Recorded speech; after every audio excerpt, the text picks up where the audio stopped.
Welcome back to Now, No Opportunity Wasted.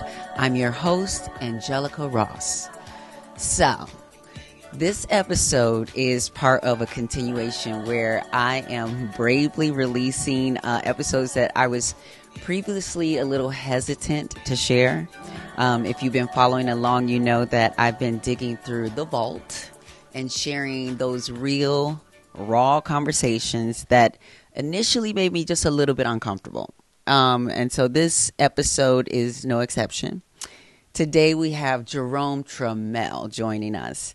And at the time of recording this, I was still building Now, my podcast brand. And so I held back from releasing this episode because I thought that my conversation with Jerome and when we brought up Gerard Carmichael and his show might have been a little too messy. I was trying to protect my budding brand and wasn't sure if diving into topics like black gay men habitually dating white men and the internalized dynamics at play would be too much. I didn't know if it was going to be too much for the girls. But in hindsight, I do realize that these are exactly the kind of conversations that I love having, fun, honest, and informative. Jerome is not only a talented producer working with shows like those on Fox Soul and with stars like Vivica Fox and the Queens, but he also never holds back when it comes to speaking his truth. I love that about him, and we get into all of it, from his journey into television production to the dynamics of social media, pop culture, and the complexities of representation within our community. Okay, but before we dive into all of that, let's start as we always do with a little wisdom from Buddhism Day by Day, Wisdom for a Modern Life by Daisaku Ikeda. Today's quote for March 10th is, quote, "There is a great difference between simply living a long life and living a full and rewarding life. What's really important is how much rich texture and color we can add to our lives during our stay here on earth, however long that stay may be. Quality is the true value, not quantity." Okay? It's a beautiful reminder that it's not about how long we live, but how well we live. And it aligns perfectly with this podcast mission, my podcast mission to explore life's layers, add texture, and make every single moment count. Now, I got some important news. Before we continue, I just want to take a moment to address some deeply concerning stuff that broke out this week, okay? The U.S. Customs and Immigration, ICE, recently arrested Mmud Khalil. You know what? And let me make sure, because I know I'm not going to say this right because I should have listened to the name. Mmud Khalil, I think it is, a Palestinian activist and a recent Columbia University graduate. Khalil was known for his leadership during last year's pro-Palestinian protests on campus. His attorney, Amy Greer, reported that ICE agents said they were ordered by the State Department to revoke his green card. Yeah. Khalil, who is married to a U.S. citizen and expecting a child, is currently being held at an immigration detention facility in Elizabeth, New Jersey. This arrest follows a recent executive order signed by you-know-who, Donald Duck Trump, aimed at combating perceived anti-Semitism on college campuses, which critics argue is being used to target pro-Palestinian activists. Critics being me being one of them critics. But let's be clear, this kind of repression isn't exclusive to Republican leadership. I recently spoke at Cornell University, where there was also, this was back in October, and there was also an uproar on campus as ICE attempted to deport a student back to Africa for participating in pro-Palestinian protests. And that incident happened under then President Biden. So, this behavior is not isolated to one party. For those who want to blame third party voters as if this behavior wasn't already happening under Democrats, let's not ignore that the dangerous precedents set by Democrats have allowed Republicans to capitalize on it and escalate these tactics. The same can be said for the attack on trans rights. Democrats created a dangerous precedent, and the Republicans are now taking it even further, literally capitalizing on the groundwork laid before them. So we need to keep this in perspective and hold all leaders accountable, regardless of their party affiliation. Amen? Okay. So now we're going to kick it to this week's Make It Make Sense segment. I get my girl that brings in the truth, Ranita Shannon. She's always breaking it down. And this week is just no different. So let's listen to my conversation with Ranita Shannon as we try to make things make sense. Okay, now Ranita, we got to make some stuff make sense because it's been a lot of foolery going on in the past week since we last talked. So now, so much stuff that we really can't even fit it all in. But let's just start with the fact that people is getting fired left and right, like left and right. And nobody's safe. Like nobody's job is safe. Not even your federal employers. Is it every federal? Like who's getting fired? So no, you're right. Everybody's getting fired is what it feels like because every day we hear the Trump administration is firing more and more federal workers from any agency he can. It feels like any agency he can think of. So it's the CIA, it's folks in the VA, it's all these different agencies. And the reports coming out are that a lot of the folks they're firing are people that they don't even know what these folks did before. They didn't even know what they did. Is that why they sent the email to be like, what do you do in the back? How are you even fire people and you don't even know what they do? Right. I would say that probably has a little bit to do with why like air traffic controllers and stuff that they're getting rid of. And now all of a sudden we're having incidents. Right. Support staff with the FAA. You're right. No, it's insane. And yeah, that email stunt that Elon did to have people email 5 things that they did that was important this week to justify their job did not go over so well. But were people complying? Like, is this something because you think if this is a directive that's coming from the office of the president and you're a federal employer, what does the average federal employer feel? Are they feeling like they have to comply, or do people understand the moment and that with a little time, the court is going to say, Well, to your point, this week the courts came and told the Trump administration that they were not allowed to fire hundreds of probationary federal workers that they were planning on firing. So it's been a mess. You said now make it make sense, but we really can't make sense of it because how you fire people that you actually need and that are critical to make the government run, and then you try to rescind the firing to bring them back to work, but you don't even have their contact information. None of this makes sense. And well, none of it makes sense, especially like you're saying, firing people you think are disposable that you don't need, you don't even know what they do. And now here we are firing trans people out of the military, booted out of the military. What is it? Is it an executive order? Is that what he's doing? Is that what this is? So the Trump administration sent a memo to the Pentagon saying a memo. Yes, saying an iOS press release. Usually we just get a tweet from him in the middle of the night. So a memo is a step up from a tweet. That is true. Okay, so and then there's this order, and I've seen a lot of friends, trans people who are saying, I just got the notification that I've got 30 days and I'm being processed out. We're laughing about it, but it's actually not funny because it goes to your point. So for those of you who don't know what actually has happened, the Trump administration told the Pentagon they have 30 days to identify everybody who is transgender and currently serving in the military. And they have to remove those folks from the military unless they can get an exemption. In order to get an exemption, somebody within the Pentagon would have to make a case as to why this person who is serving is so important for war fighting capabilities that they need to remain.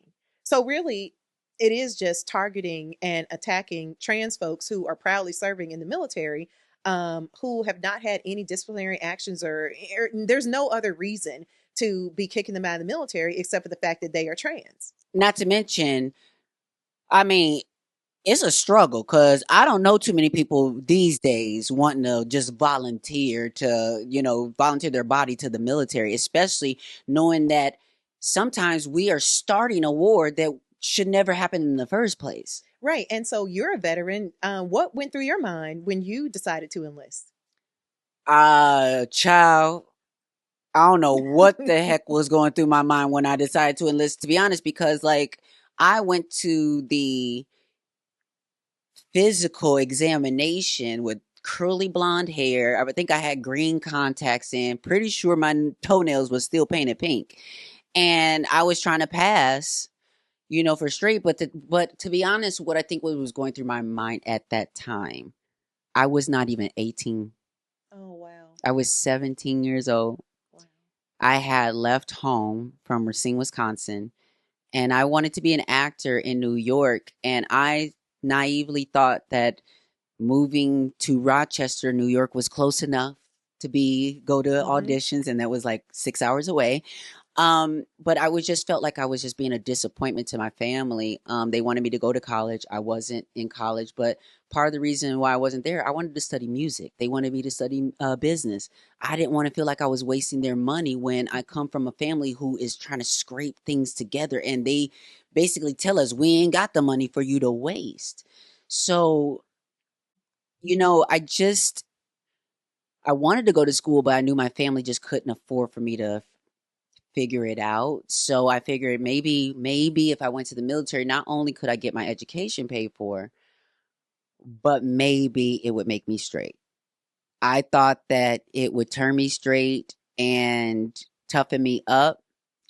But, all it did honestly was make me more convicted in who I was and knowing that I am going to be me to the grave. Right. And so, to your point, I mean, a lot of folks are enlisting in the military who feel like they are being presented with two choices: either go to college or go to the military, or you have to find something to do. Stripping, Something to do. selling drugs, Something. Mm-hmm. And so they are already, in the military, and they are serving, and now they are just being targeted for no other reason and being kicked out of the military. And so, this whole thing is really insane. When you look at the language around what the directives are, it talks about if a trans person is given an exemption to stay, they have to demonstrate 36 months of being showing that they are stable in their sex, and also that they have never tried to transition to another gender. I mean, it's just like at the end of the day, all this is garbage. They are trying to forcibly kick trans folks out of the military. That's all it is. I doubt that you'll see any It don't make no exemptions. sense. It doesn't make We sense. ain't no making that make You sense. can't make it We make can't make sense. that make sense because it just is a continuation Mm-hmm. of trying to remove trans people from everyday life, Right. from sports, Mm-hmm. from public accommodations of using a public restroom, Mm-hmm. from us having protection on a job, having protections in schools. They're just trying to make it a scary place for us to be ourselves. Mm-hmm. And they are also welcoming the rhetoric about trans people that is violent in and of itself. Well, and the thing that gets me about it is the fact that, folks continue to vote for politicians like Donald Trump and continue to vote for conservatives who it seems like they have a laser focus on trans folks. It's like all this that they are doing to target trans folks. How does that make it easier for anybody in the general public to pay their bills? How does that make it easier for you to raise your family? How does that make your life easier? Like, what is it that folks expect? You think that all of a sudden, if Trump accomplishes all of whatever he's trying to do, to attack trans folks, you expect that you'll just see less trans folks walking down the street? First of all, you don't even know who's trans. So it's just like a lot of this is you have to ask yourself, what is the point? Well, speaking of, you don't even know who's trans. I don't know if you saw it, but there was a video that someone posted on like Reels, one of the social media things. And it was a guy who was trying to get with a girl, and she invited him to church and everything. And he's like going along with all this stuff. But she was like, well, I gotta, come up front and tell you something. And he goes, wait, what? You're not a man, are you? She's like, no, I'm celibate. And it's like, first of all, how did I get in this? Right. Like, y'all are so obsessed with trans people. Obsessed. We even get in this conversation? And then when I'm saying, I end up commenting on the situation because people were just automatically just laughing off the bat. And this is why you can't trust allies. Mm-hmm. Because they're sitting there laughing and nobody knows to stop the joke. And I commented in the thing saying, gotta love the casual transphobia. And first people didn't get what do you mean? And then when they listened back again, they were like, damn, I can't even believe I first of all missed that. But secondly, throw the whole video away. The whole video not funny because why is it that men think that manipulating women and trying to present yourself as something you're not, only to have sex with them, is manipulation? It's actually predatory. It's a lot of different things, but it's like it's at the end of the day, it's not funny. Mm-hmm. It's not funny because the joke is going to end up on you, not just trans people. So people laughing along with the Dave Chappelle jokes about trans people, you might be the one that they stop at the bathroom. Just like they stopped a cisgender woman recently, I think in Texas, at the bathroom. That's what always happens. I mean, people have to realize that there is no way to attack one community within our society without it affecting everybody else. I know that a lot of people in my community specifically are really scared. They're really afraid because if it's not one thing, it's another. It's one thing after another. One, we started to deal with the fact that our passports and our documents are being basically seized at this point, and in question of if they will even renew it. And if they do renew it, they might even put a gender marker that puts your safety in question. And now people who are serving the military, they're no longer able to be there as well. Right. And so, I mean, the question that folks need to really ask themselves is, did you elect somebody so that they could spend all their time attacking trans folks? What does that do for your life? What does that do for your well-being? How does that make it easier to live in the country? Q Gabrielle Union. Q Gabrielle Union. Do you feel any smarter? And do you want to keep bank account any bigger? Do you want to keep voting for people who spend all of their time laser focused on trans folks? Because that's what conservatives have been doing, and it's not new. This is something that has been a drumbeat that's been going for several years. They're always coming up with ways to stoke cultural wars. But my question is, but how is it that people who are not a part of MAGA still keep getting seduced to be anti-trans, to be anti-black, to be pro-police? Because there's a situation. This is what frustrates me the most, is now that Trump has at his will our powerful military, but the fact that the road was paved for him. People are talking about the fact that, what are you going to do when they put the military on our children protesting at the schools? And I'm like, were you not watching the past year? Right. When Biden was president and they unleashed and shot, I remember, rubber bullets and people were going to hospitals. I thought to myself, I don't have an ovary in my body. But if I had a child, I would be up there in rollers.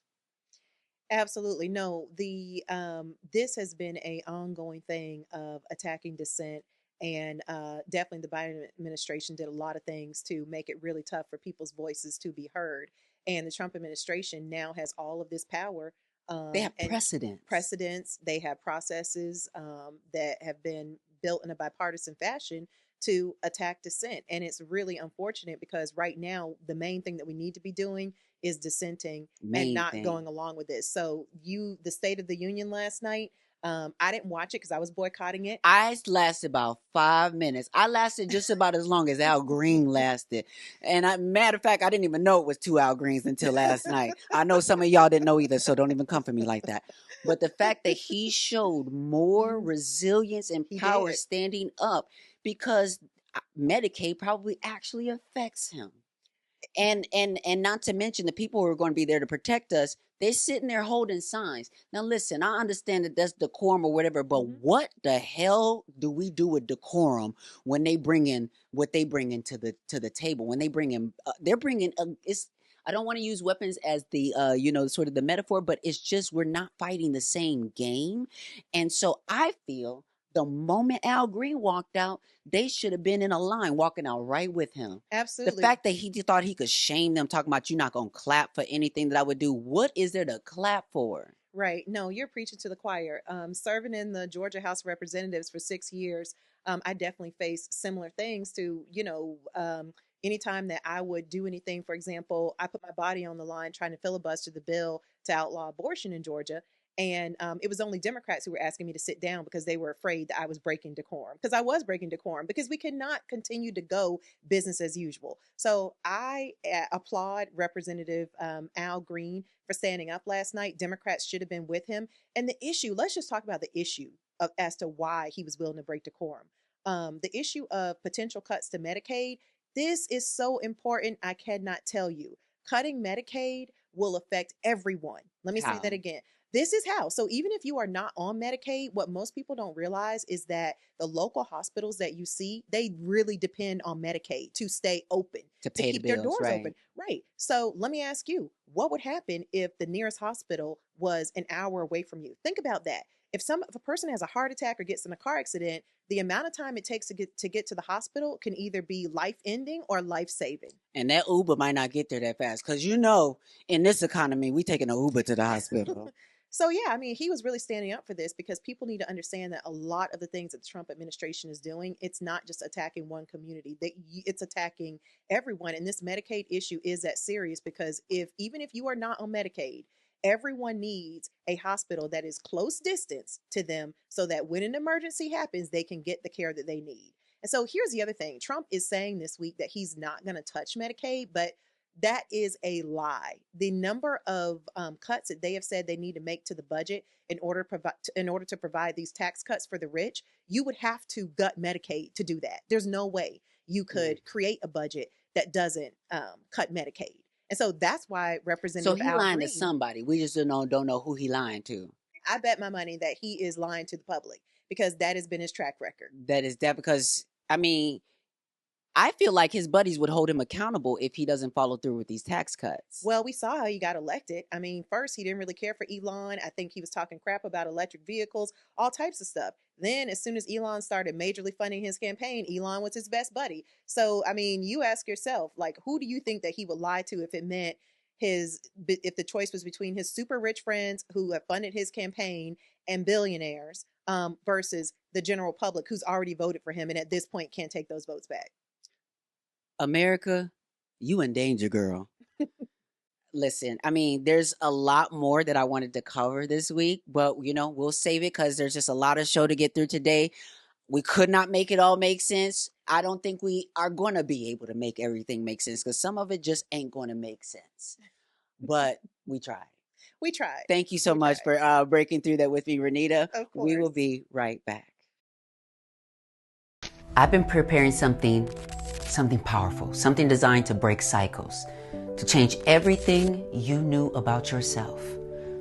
Because let's be real, transformation ain't easy. It's uncomfortable. It gets you to face the parts of yourself you've been avoiding.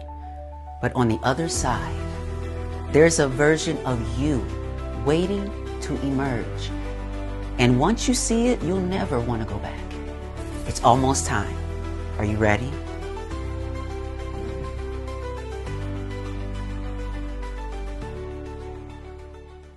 Now that you've got all the updates on everything, let's get into this week's conversation with Jerome Trammell. I hope you enjoy it as much as I did, honey. Get into it. All right, y'all. Welcome to now, Jerome Trammell. How are you? I'm good. How are you? Thanks for inviting me. Listen, you and I had to have our moment to be able to kiki, and really, especially this specific kind of kiki, because this podcast is about no opportunity wasted, which means how folks like ourselves, like you, end up making the most out of some challenges and opportunities. Because the thing is that like when people look at our lives and sometimes look at the type of things that you're doing, um, they kind of maybe can gloss over the fact that it comes with its own challenges. Mm-hmm. And also it ain't got nothing to do with luck, baby, because luck may only get you into the room, but it don't keep you there. And so we want to talk about what it means for you to be taking up space the way that you're taking up space, in, being a producer with shows like that are on like Fox Soul, working with stars like, Vivica Fox and the Queens, that had their show as well. But just, you kind of not only have been producing, but where I be gagging as well is that you also just don't hold back when it comes to anything really. And that's my kind of Judy. Yeah, we can't afford to. We can't afford to. And so I want to just start off by giving the people a little bit of a background into like, how did you get into television production? Got it. Okay. So, born and raised in Milwaukee, Wisconsin, and there's not much to do in Milwaukee. Milwaukee. Wait, did we talk about that? Yeah, we touched on it a little bit, but not really. Yeah, but I was born and raised in Milwaukee, Wisconsin. Because I was born and raised in Racine, Wisconsin, Racine. just over the border. Exactly. So, and I Yeah. also lived in Milwaukee. Okay, cute, cute, cute. Okay, so, start as you were saying. Yeah. So, I went to Rufus King High School, which is number one high school in Wisconsin. I went off to college, and so in college I wanted to be a teacher so bad, so I majored in education and then did a minor in, like, mass communications. But I was so fascinated with like social media, and Twitter had just began. So when everyone was like, "How do you work this? What's Twitter? I don't have one." I was on there, kind of cultivating space, taking up space, giving my opinion about award shows, talk shows, the latest new iPhone that just came out, or the latest shoes. And so like we created a community on Twitter known as now Black Twitter. And so Right. I would talk about like social issues, celebrities, the gossip, celebrity And you're entertainment. saying this was just on Twitter? This was just on Twitter. And so what happened was a lot of like the celebrity entertainment websites would take my tweets and take some of my commentary, pick it up, post it on their websites. And so it just continuously grew. And some of the celebrities I would talk about, their fans started following me, and then some of the celebrities started following me. So I guess they thought like, oh, let's follow him, let's get in with him because he knows what's going on. He must be somebody important. Little do they know, I was in my dorm room at Lane College, a small HBCU in Jackson, Tennessee. I'm in my dorm room Wow. eating ramen noodles, just tweeting my little life away because I had nothing. I had nothing to do. Didn't really have any money, so that was my thing. I graduated, went on to teach. I did elementary school for some years. Did education administration, a director, and always did social media commentary on the side. And I decided that I didn't like the. Well, Yeah, let me ask you this. Let me pause for the cause for a second yeah, because no, so your education was in being a teacher yes. and doing that. Were you out during that time? Yes, yes. I'd never been in. I didn't have the. Sometimes I call it a privilege. I didn't have the privilege of having a coming out story Hiding or it. being able to Yeah, blend. I didn't have that privilege because that's a privilege a little bit, right? So I didn't have right, that. I absolutely. always was flamboyant. Always was outspoken. Always was like in your face. Always was feminine. Like I've always been me, and I never hid that. So And so did that present a challenge going through the educate, like to teach? yes, absolutely. Coincidentally, I had more challenges coming from women parents that I taught because when they see a black man, and I was in elementary school, but before I got there, I was in like preschool and Head Start. So when they see a man in Head Start, with K3, K4, K5, they're like, "Why is this man here with these little kids?" So it automatically put this label on me that I must be some type of predator. And so that was a challenge then. I even had one parent who was like, "Why is this man teaching my kid? I don't want a man teaching my kid. He must like little girls." And it's like, yeah, so I had Wow, more of that. really? I had more of that than I had people having a problem with me being a gay person at the time. I've had some issues with that. I have some parents who was like, I don't want my son to be in a classroom with, can I cuss on here? Can I? Well, with Yes, you can. You could be you. yeah, I don't want my son be in the classroom with no faggot, with no sissy, and all that other stuff. Which we know how that goes. Even some of the dads try to holler at me, but neither here nor there. Yeah, so I Right. had those challenges, but it came to a point where I was laid off, and I decided like I don't want to be in education anymore because it wasn't a passion for me anymore. Students, I love them, I love teaching, but all the other stuff that came with it. So I decided to get out of it. And like I said, while I was teaching, I was doing my social media stuff on the side, not knowing that it would become anything. I was just tweeting about Wow. whatever was going on. And some of those networks would contact me and say, like, hey, we have a new season starting. Can you tweet about this? We'll swing you a swag bag. And that gradually moved on to like, we'll pay you to tweet about this, live tweet, take over our social media. And that's how that started. Like I said, I would Wow. tweet about celebrities. Their fans would follow me. The celebrities would follow me. And they just thought like I was some voice that they needed to be, connected to. So that's how that started. And I love this story because I think that people sometimes get too wrapped up into these predestined conventional pathways to things that they think is the only way. Yeah. Like and the reality is even when with technology, the world that we're living in right now, the real main question for the interview is, can you do what I'm asking you to do? Can you actually do it? Whether you got a bachelor's degree or not is not necessarily my concern if you really do what I need you to do and do it well. So how so you're also kind of known, to really pop it off, like you don't mind, getting the girls together. Neither do I, but like you do not mind getting the girls together.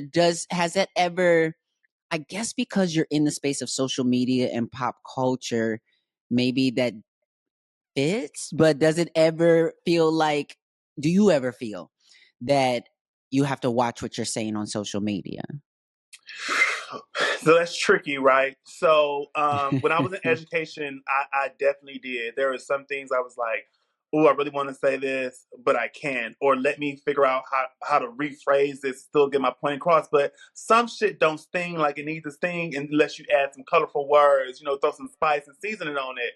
And so I was very Mm-hmm. careful while I was in education, but I made a vow to myself that whatever job that or career that I was going to get into, I was going to make sure that they knew exactly who I was. So then I'm not held to a Set certain the kind of dough. standard and fall in. Yeah. So like people now at some of my jobs will call my jobs and tell me, and they're like, yeah, we know. Because they're aware. And I let them know, like, hey, this is the way I feel about this. I have a no tolerance for this, homophobia, racism, transphobia, all this other stuff. These are some of my tweets. I let them know so there's no surprise. They can't be like, Jerome, you said this on Twitter. Yeah, I told you that in the interview too, my love. Like, so there's no surprise.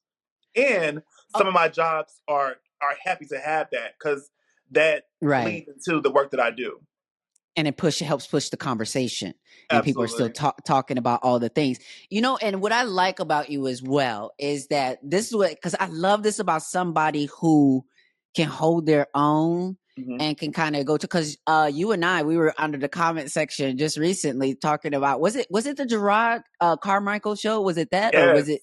Yes. Yes, child. Let's just even talk about that for a second. But like, just saying that, like, what I loved about it was you and I could have differencing of opinion and it be strong, Yeah. and us still know that ain't no love lost here, and we not like at each other's throat. It's nothing like that. It's Absolutely. literally like we are talking through this in a way that, and I feel, to me, I really feel like I like passion and conversations and certain things because at least I know what really is important to you, what Mm-hmm. matters. It's really disrespect is where we can turn it left if we want to, where Yeah. people get in the comment section and they want to turn it left. We can do that. But like Yeah. that's not what what was going on. So let's pause for the cause and talk about that for just a quick second, because I know that you're in this space of like, this is something that's going on in pop culture right now. Gerard Carmichael has his reality show on HBO Max. And there's been definitely mixed reviews about, the things that have come across. Listen, here's my thing, and I haven't really like spoke on it more than just what was in the comment section. Mm-hmm. But Gerard, do you know how old he is? I'm not sure. I would have to say He's probably got to somewhere be in 20s, his, oh, really? 30s. I thought I maybe think early late 30s. 20s, maybe Yeah. late Okay. 20s, early 30s. Okay, Okay. what have you.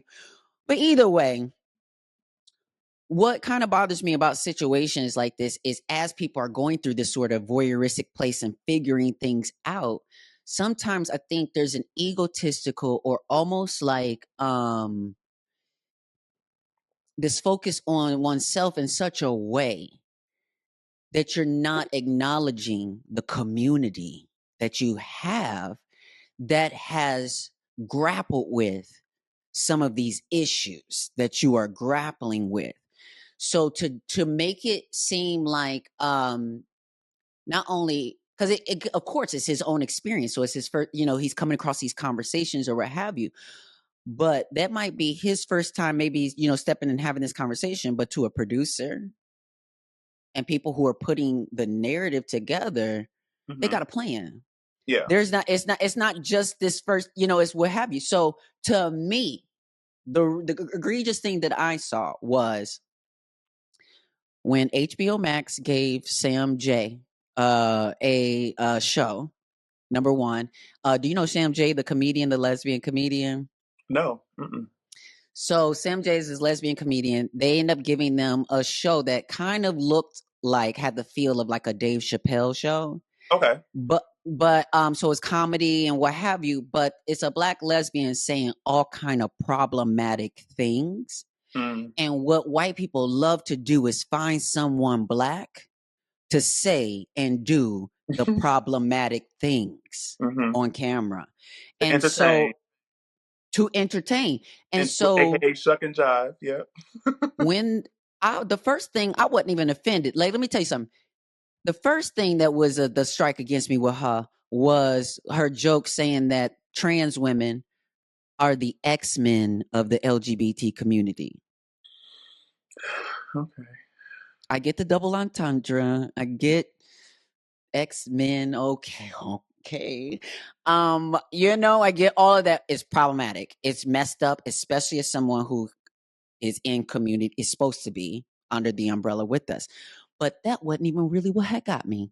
What had got me was when she did a skit that was, what if niggas, is what she would basically say. What if black folks Hmm.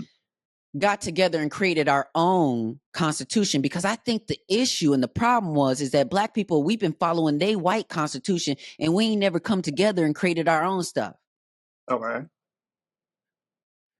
So you're dismissing every black movement that has happened where we have organized and Hmm. tried to create our own situations, whether Hmm. that's even been from the Black Panther Party to things even before that, that the system burned down, infiltrated, arrested, dismantled, all those different things. But it Yeah. plays into a narrative that we're lazy black people who just haven't created our own things. As if it's a new concept. Like I have this bright idea.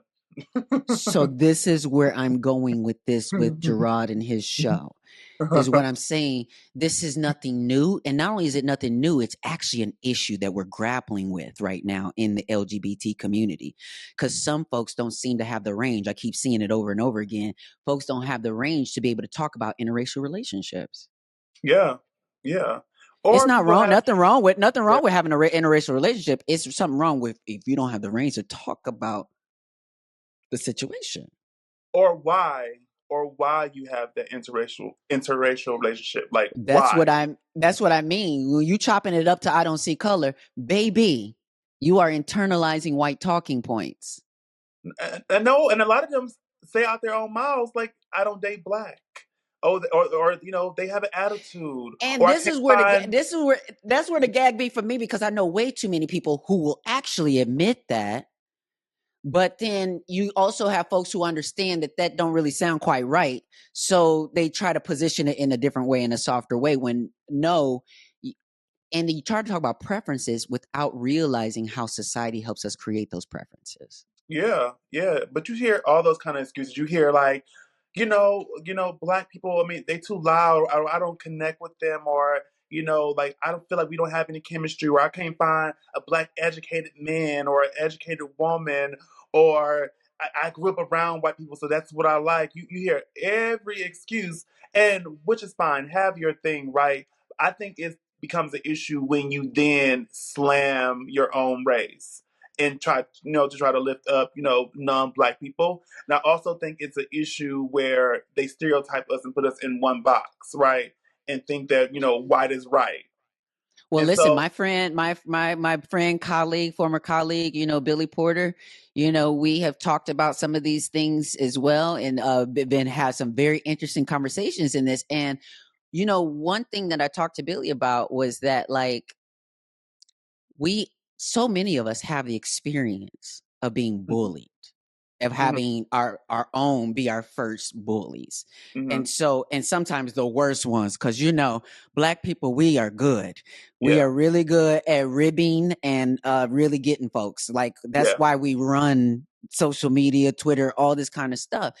And so, but also, the violence and the bullying and the hyper masculinity and all these things that were happening, I get, and then, but what happens is, when I moved out of my house from Racine, Wisconsin, and went over the border to Chicago, Illinois, mhm, where there was rainbows going down the street and you got all the bars and what have you, no one told me or prepared me for the fact that I was going into a white centered community, LGBT community. mm, So when okay, initially, I would say, because where I came out, that street that is the symbol of gay neighborhood is white. I didn't realize until I met some folks, Joe's Pub, I think it was East St. Orion or something. There was all these other clubs on the south side of Chicago. That's where Flame Monroe, that's where folks like that would perform.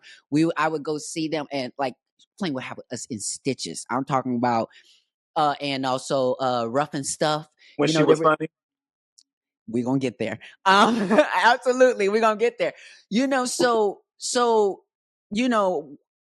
what I think a lot of us were not prepared for was the interesting experience of racism that we would experience, that at the same time Mhm, fetishizes us, while also still having these anti-black ways in which that whole community moves. So much mhm, so that I'm part of a movement that had to go to the national, like, LGBTQ organizations to call them out early on their anti-blackness, their all white boards, they're all this. Like, we've been doing this stuff for years. yeah, What happens is if you're not careful, if you take one bad apple mhm, and say, like white people do, they all like that, mhm, then you start to internalize a perspective and not heal. And I'm going to tell you, it was a little bit difficult for me, because as a black trans woman who was doing sex work, the black man was always the ones for me that I had to fear. Whether mm. it was them talking me out of my coin and not wanting to pay the price or what have you, or whether it was literally dealing with the dudes I like that are hood and blah blah blah whatever, but they could flip a switch once they have they jollies, Safety, they yeah, they flip a switch and all of a sudden they need to hide the evidence, which is you. You mm, understand what I'm saying? So there's this very real fear, or I would say an understandable fear, that I had of dealing with black men. mhm, But when I tell you, when I recognized that, something in me told me, said, okay, Angelica, then you need to develop a radical kind of love, because mm, you cannot allow fear to keep you from having community with other black men, with black people, fear of what they're going to say, fear of if they're going to be violent, fear of this. I have to love radically. yeah, That what that looks like is still keeping myself safe and not being in the wrong place at the wrong time, and trying, like, being aware of my surroundings, like my daddy taught me. yeah, But it also means that I'm not ending the conversation. I'm not throwing black men away mhm, because they haven't fully gotten it yet. It's a mhm, little bit irritating, but it is that kind of radical love that we need to offer each other in order for us all to heal and get over this stuff. yeah. And that's a very valid concern, right? But to that, I will also say we have that fear because we're in close proximity. We have that fear because we don't been through certain struggles. And some of us don't have that fear of white people, which is strange to me. Because if you think about it, being killed off, beaten, hung from trees, the microaggression, like everything, they have been some of the most violent to us as a community. But we don't have that fear with them. We have some safety with them, which is confusing to me when people say Well, like, you know why I think it's confusing is because of what people think is racism or white supremacy. I mm-hmm, think to them it's only those violent actions, and so mm-hmm, if the person or people they think they're dealing with are just smiling in their faces, they don't understand the real violence behind white yeah, supremacy. yeah, yeah, and I can agree with that. But it's just like we have so much fear of our own, but uh, not enough fear of people who created this system because it's systemic. When you think about bl- black on black violence, this that narrative, that whole agenda, that's all systemic. Like the violence that we do to each other, a lot of that comes from the root. The root is white supremacy. The But root is we, white supremacy for a lot of this stuff, and we're still, I think some people are still in a remedial class on this one, and they mhm. still don't believe it is what it is But we'll because go snuggle up with. but we'll go snuggle up with that. And the other thing that I kind of had a problem with that editing of that show and how that was kind of presented was you then have this conversation he's having with Tyler the creator, Mm-hmm. who basically called him a stupid bitch for saying that he was in love with him and whatnot. And you know what I thought was interesting about the situation, of course I don't know the intimacy of their friendship, Mm-hmm. but when I thought that was insensitive, of course, that Tyler would say something like that. But at the same time, it sounded kind of accurate in the sense of if we have a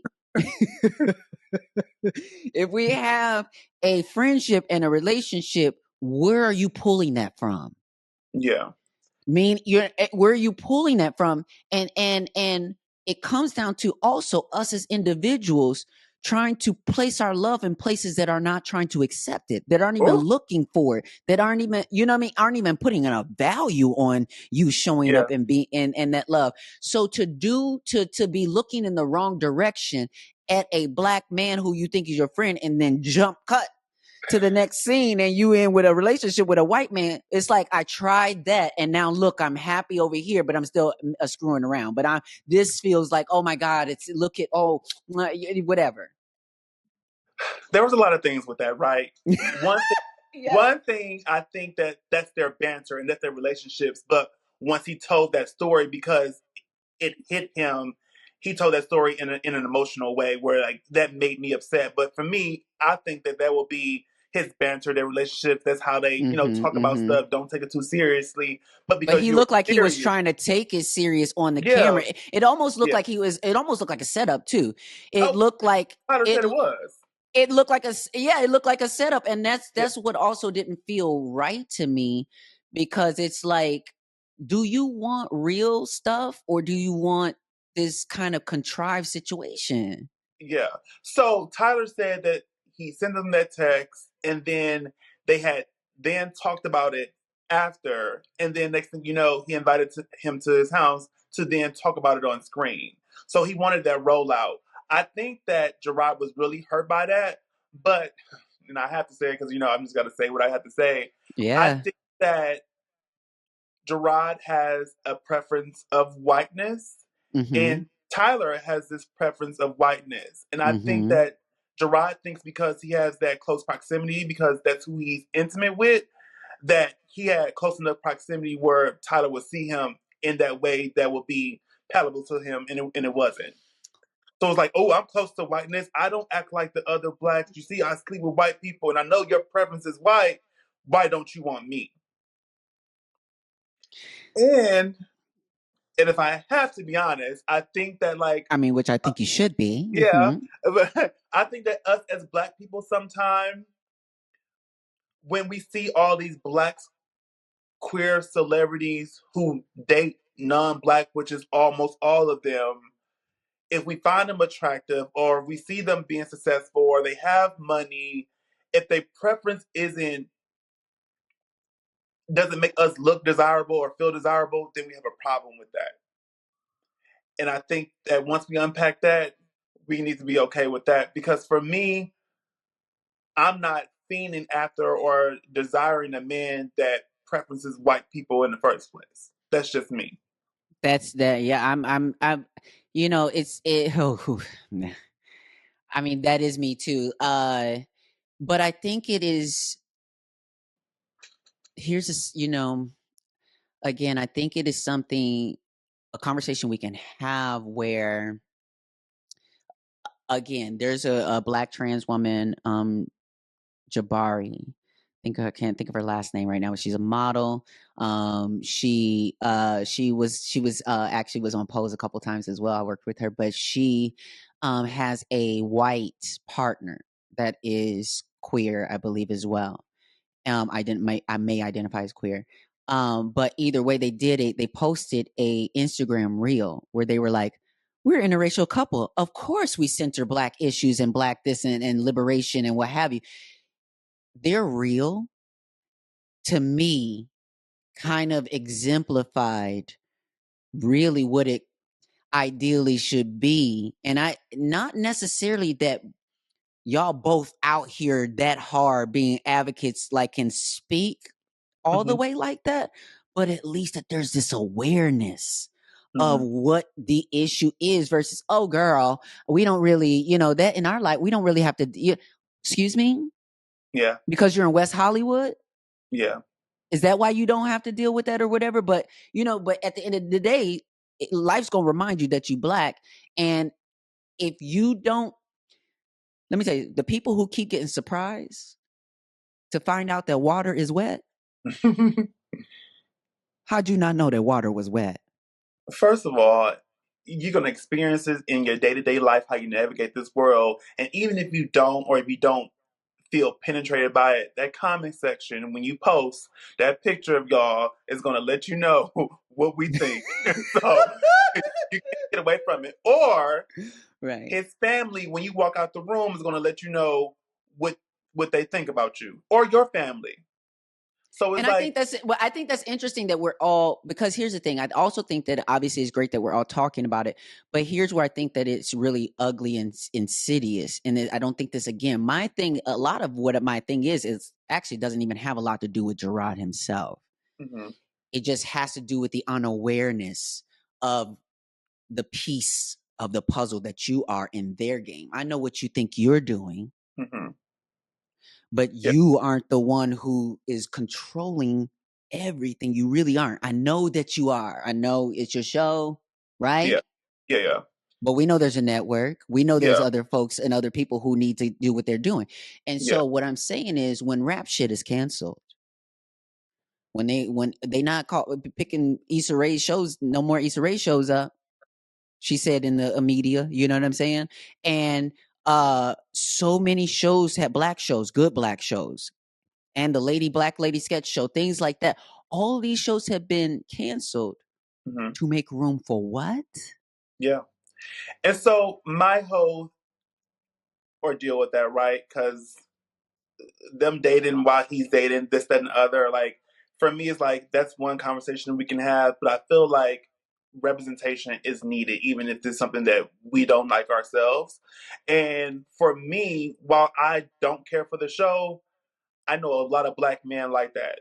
Living here in Atlanta, a lot of successful black men, whether they say it publicly or not, who only date white, who also, because we got to talk about, there are some black men who fetishize white men as well. Of course, yes. So that's another thing. So it's like, I see that so much, and we have to recognize that is out there. And even though we know it, because when you look at every black queer male, you can't name one of the high celebrities or household names that's dating another black person. I can't Take name one. Huh?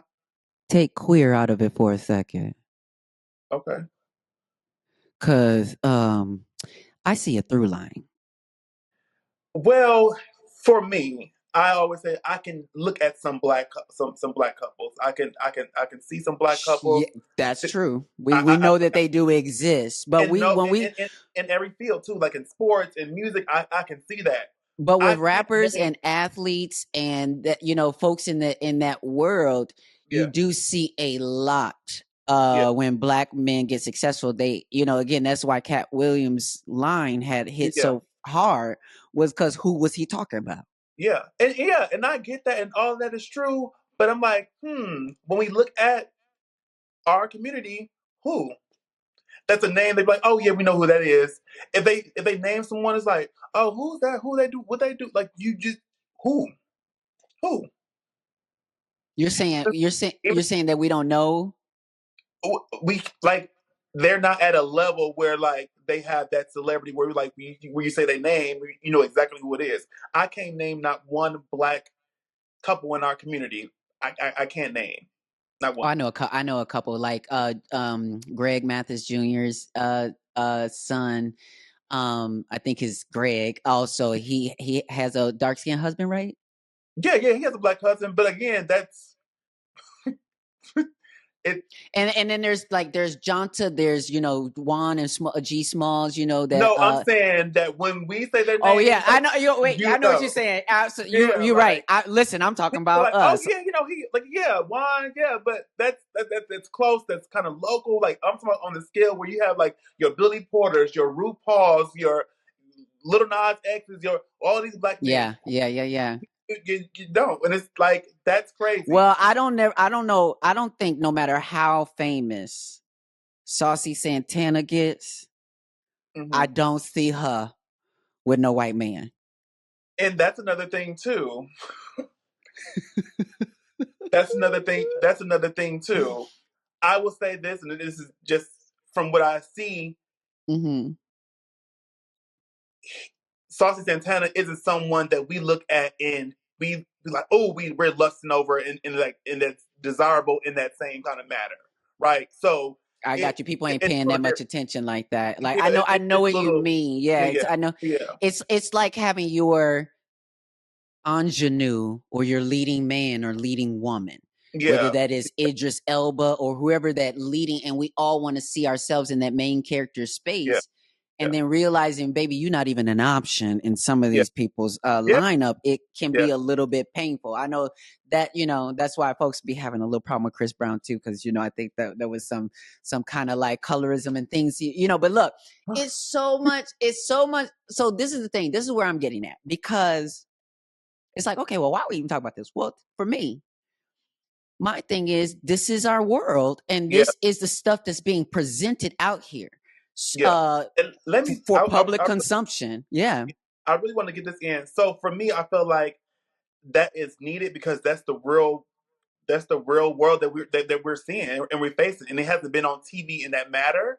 And when it comes to all the other shows that have been canceled, this and the other, Chameleon is a friend who's on rap shit, so like I see it, I know about it, but were we really supportive of these said shows that have been canceled? I was Because watching and tweeting about it. I was yeah, but was was most of us, because if right, it's not right. some kind of ratchet reality that shows us in that kind of light, we're not really tuning in to that degree anyway. And then a lot of people who was outraged that it was canceled, a lot of y'all didn't tweet about it, y'all didn't share it, y'all weren't talking about it, y'all it's fake outrage, right? So it's like all these shows I feel like can exist at one time. What I can say about the Gerard show, and I just have to, well, I don't watch it, Yeah. I would see it trending when it would come on. I would see people talking about it, and it's probably because you have a big white audience who are looking at, their meat. So whatever Mm-hmm. the case, but yeah, Yes. I'll just say that we have to support our shows if we want them to be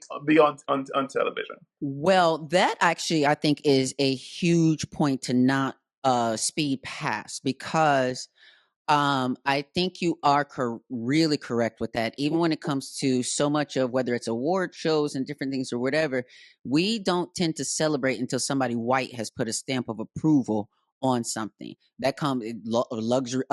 LaRoche was just talking about that when it came to fashion and stuff like that. It's like white is right. We're programmed that white is right, and not only that, but I think that like when you are black and born in the struggle, born in a situation. Did I lose you? Oh, there you go.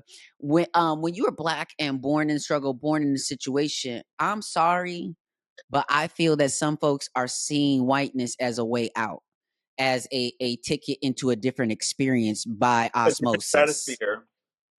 that they'll be brought into a different stratosphere. Yeah. But you know what is so interesting about that? I had this white trans woman friend who I just thought she was just so amazing. She taught me so many things about like just living free. I mean, she has some issues, but she just, you know, everybody's not perfect, and there's some really winning qualities about people sometimes. And Mm-hmm. so I remember one day we were in Los Angeles, and she rented she picked me up when I came to Los Angeles in a convertible. Mm-hmm. She had a bottle of champagne and a Mm-hmm. blunt rolled ready for me. Okay. And we were in the car, we're carrying on, blah, blah, blah, whatever. And we weren't drinking in the car, but like, you know, we had the blunt in the car. Mm-hmm. And so then we get back to the place. We have a good time. I think for a couple days we have a good time. So then we go back to the situation, and we're driving to the airport now.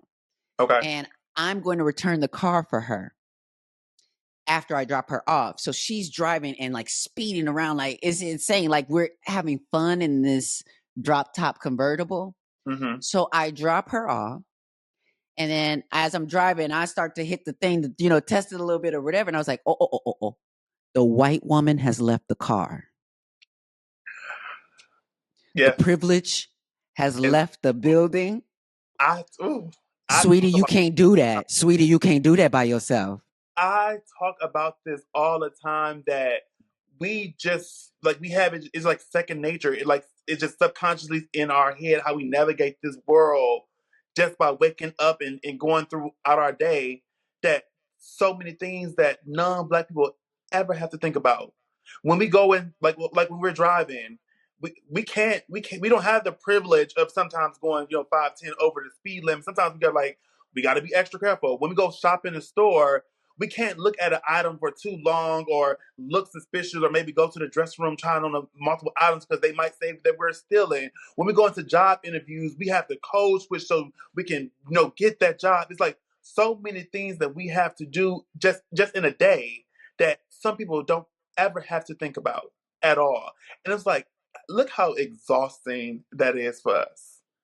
It's very exhausting, and it takes energy. And sometimes that's why sometimes I know that whiteness does not know how mediocre it is sometimes. Yeah. Even Because going you're not inside, even dealing with the layers, extra yeah, layers everybody else dealing with. even going inside a restaurant, it's like you might get a waiter to come to you and seat you. You might not because they think that like we don't tip and all this. It's like it's so many little things that we go like. It's so many little things that we go through. It's just like, gosh, if we And can I just feel like there are people, when they date white people, feel like they're going to be able to opt out of that. Because let me tell oh you, well, oh let me tell you about the opt out. Let me tell you mm, about the opt out. Because what I know is that the conversation around racism, anti-blackness, patriarchy, misogyny, all the different things, white straight men can opt out of all them conversations. They don't have to mm, have that conversation. yeah And so that when it comes to race, I had a white trans woman friend who for a while was the only white trans woman who was saying things and calling out other white, queer, and trans people on their anti-blackness and whatever. And then when I tell you, I stopped being friends with her when she told me that it was getting too hard and she was opting out.